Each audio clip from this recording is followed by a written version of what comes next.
Welcome. Today is all about the photographers and the videographers. Oh shit! I'm not tired. What? I'm not tired. I have no time for that. Ain't nobody had time for that. Today we're exploring color contrast early on in your workflow. Usually it's something you want to get into down the road in your workflow. It has to do with color grading, but I found it gives you a great baseline going from, let's say, Camera Raw into Photoshop or whatever other image processing computer doohickeys you are using. Doohickeys. The benefit of addressing color contrast like this early on in the workflow, beyond the obvious color balancing and correction, is sharpness. You'll be amazed at how sharp your pictures look even before you even start sharpening them in Photoshop by just balancing the colors in general and getting rid of the color casts in your colors. I know it sounds weird, but trust me, I'll walk you through it. Okay, so this is a concept, not a how-to. I mean, yeah, it's a how-to. I mean, but it's not like A, B, C, because you can do this any bazillion ways in Photoshop. This technique has kind of evolved in my workflow over the past 20 years, but it served me really well. So I hope it serves you well and you can integrate it into your workflow. Let's jump into Camera Raw. Okay, here we go. Here we are in Camera Raw. With color contrast being the goal, what I like to do is I like to start from the bottom up. I like to start with the blacks and work my way up in the basic panel. This is a new panel that Adobe has just come out with for Camera Raw. It's a little different, but all the same tools are here. If you're working in Lightroom, these are exactly the same. They're all the same in Lightroom as they are in Camera Raw. Starting from the blacks and working up is really beneficial as opposed to top down, I find, because if you start top down from exposure, what you've done is you've brought everything up. If you think it's a underexposed picture, you bring it all the way up, and then by the time you get down to the blacks, you can't adjust those properly without blowing out all your whites. We're going to start with bringing our blacks down a hair and our shadows up to get the highlights, those low mid highlights in your darks. We don't worry about whites or highlights just yet. It's funny, I find that bringing the contrast down will bring out a lot more detail, and then what you do is you darken your blacks just a hair more and just jump between these two, contrast and blacks, and it really brings out detail in the dark portions of your image. Now, once we're here, we could sit around and play with highlights and stuff like that. If you bring them down, they'll bring more detail into your highlights. If you're looking for that, then you really don't have to worry about it blowing out when you raise the exposure, because watch, when I raise the exposure, all of a sudden, ooh, look at that, there we go. Now, we're getting somewhere. I didn't really mess with the whites. Whites are a little more broader in your image. I mean, you can bring them up a little bit. Be careful with watching up here in your histogram that you don't blow these suckers right out of the water.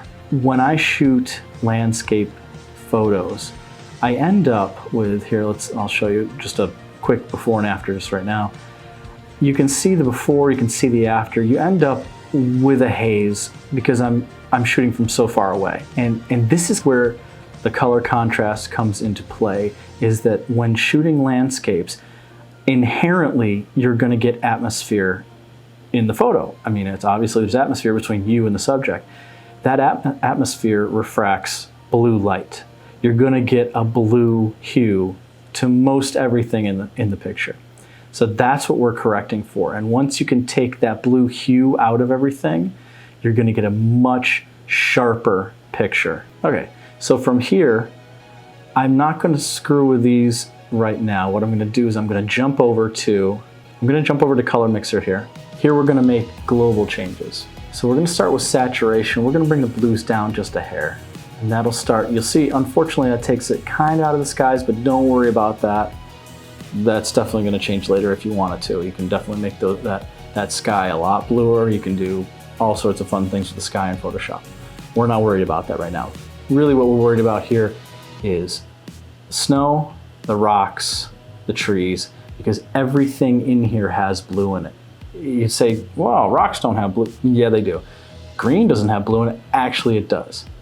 It's kind of crazy. Also, when you're dealing with green, you're dealing with yellows. It's very rare actually that I take pictures of natural scenes and when I'm editing them, I ever touch the greens. The greens are inherent, and the things that really screw up green colors from what I see are yellows and blues. So those are the things you really want to go for when you're editing foliage or a forest or anything, obviously green like that in nature.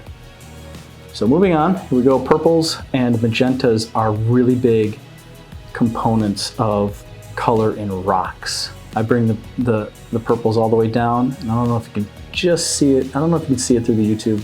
I bring them all the way up. Look at all that purple. Look at all that purple that shows up. None purple, none purple. We're gonna bring those purples way down. Also magentas, believe it or not, big component.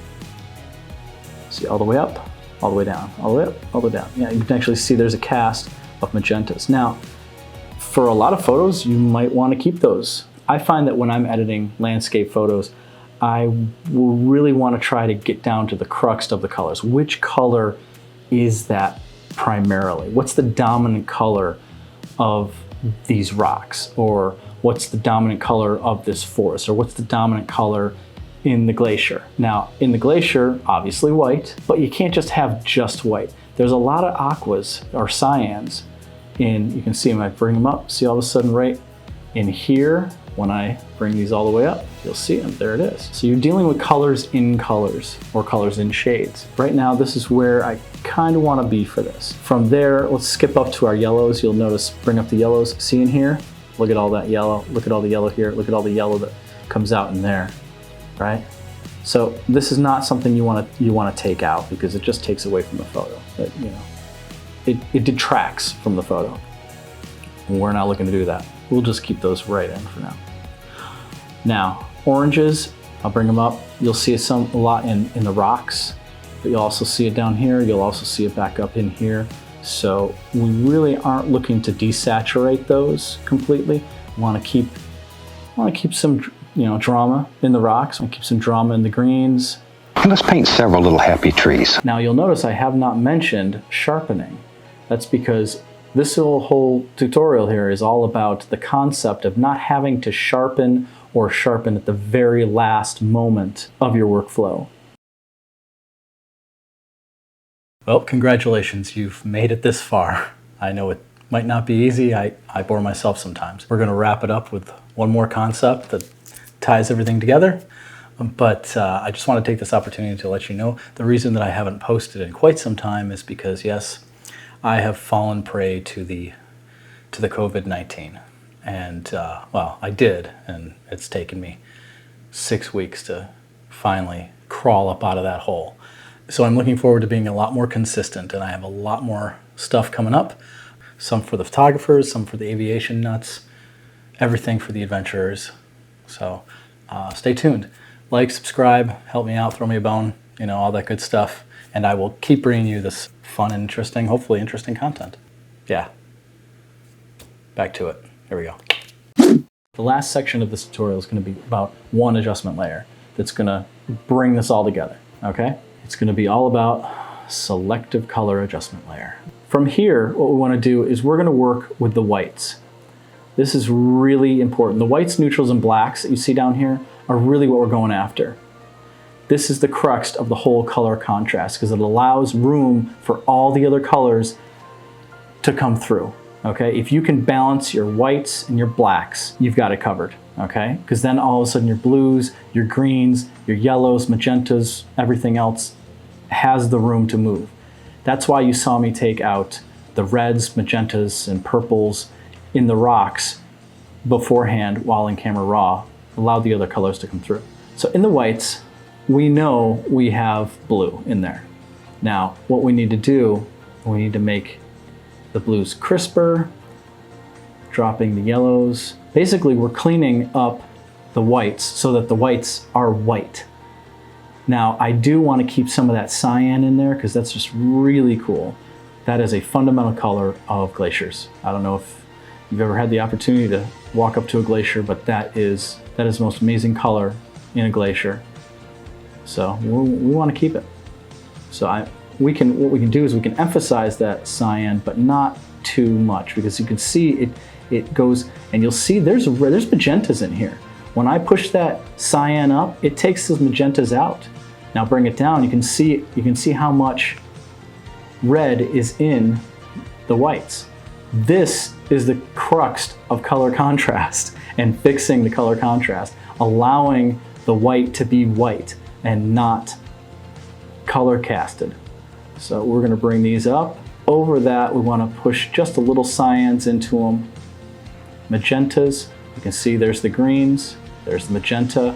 We need to find with our eye, and hopefully you've calibrated your screen correctly. If not, you might wanna look into a Spider Elite. I have one of those, those are really great. And you can see the difference. And I roll between the two. It's too green, it's too magenta. It's too green, it's too magenta. And then slowly get down to where it's not too green or not too magenta. And there you go. You're really close there. Now we're going back to the cyans, because I know there's still some red in there. See, that's a little too red. That's a little too cyan. Back and forth until we find +2. There you go. Okay. Now we'll try it with the yellows. Yellow, blue. See how that's just like purple in there. We're definitely not looking for that. But we're definitely not looking for the dirty yellow in the snow. And nobody likes yellow snow. Trust me. Move back and forth until we find, see, 2 blue, 2 yellow, 2 blue, 2 yellow, 2 blue.